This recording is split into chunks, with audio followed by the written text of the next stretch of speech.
क्या आपको पता है दिल्ली की सीएम आतिशी के सरनेम मारलेना का मतलब क्या है? कौन है उनके पिता और क्यों वो अपने सरनेम में इस्तेमाल करती है मारलेना? दरअसल आतिशी के माता पिता तृप्तावाही विजय सिंह दिल्ली विश्वविद्यालय के प्रोफेसर रहे हैं। साथ ही वामपंथी विचारधारा से प्रभावित रहे हैं, जिसकी वजह से उन्होंने अपनी बेटी का नाम रखा था आतिशी मारलेना सिंह।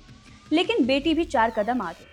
शायद वो विदेश में पढ़ाई कर रही थी और उसे अपनी पहचान अच्छी नहीं लग रही थी, इसीलिए सिंह हटाकर आतिशी मारलेना का इस्तेमाल किया था। लेकिन आतिशी जब राजनीति में आती हैं तो फिर वो मारलेना हटाकर सिंह लगाना शुरू कर देती हैं, क्योंकि उनके नाम से लोगों को ऐसा लग रहा था कि उन्होंने कन्वर्जन कर लिया है, वो क्रिश्चियन बन गई हैं, इसीलिए वो मारलेना लगाती हैं। लेकिन इस मारलेना का मतलब कुछ और ही था।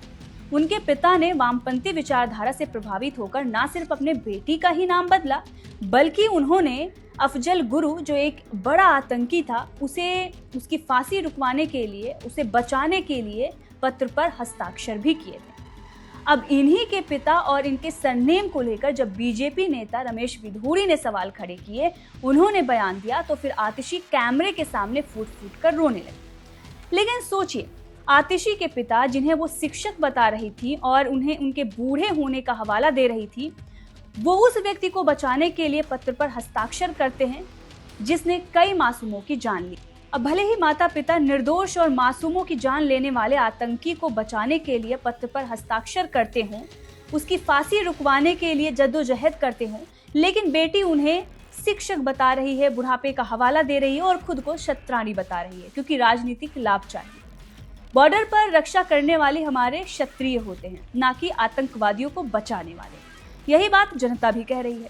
अब चलिए आपको बताते हैं कि मारलेना शब्द का मतलब क्या है। दरअसल मारलेना शब्द बना हुआ है कार्ल मार्क्स और व्लादिमीर लेनिन के नाम से। इन दोनों के नाम से ही मिलाकर मारलेना बना, जिसका इस्तेमाल आतिशी करती हैं। अब आतिशी की विचारधारा क्या है और इनके माता पिता किस तरह से आतंकियों के साथ, देशद्रोहियों के साथ खड़े हो जाते हैं, इससे ये साबित हो जाता है। दूसरी तरफ आतिशी और पूरी आम आदमी पार्टी ये कहती है कि हम देशभक्त हैं, लेकिन आतंकवादियों को बचाने के लिए ये खड़े हो जाते हैं। कहीं भी अगर देशद्रोही होते हैं तो उनके समर्थन में खड़े हो जाते हैं। यही हैं जो हमारे वीर सपूतों से सर्जिकल स्ट्राइक का सबूत मांगते हैं। इतना ही नहीं, पन्नू, जो देशद्रोही है, खालिस्तानी, वो ये भी दावा करता है कि उसने आम आदमी पार्टी को फंडिंग भी की हुई है। तो इनकी हकीकत क्या है, सच्चाई क्या है, अब वो जनता के सामने आ चुकी है। बहरहाल इस खबर को लेकर आपका क्या कहना है, कमेंट करके जरूर बताइएगा।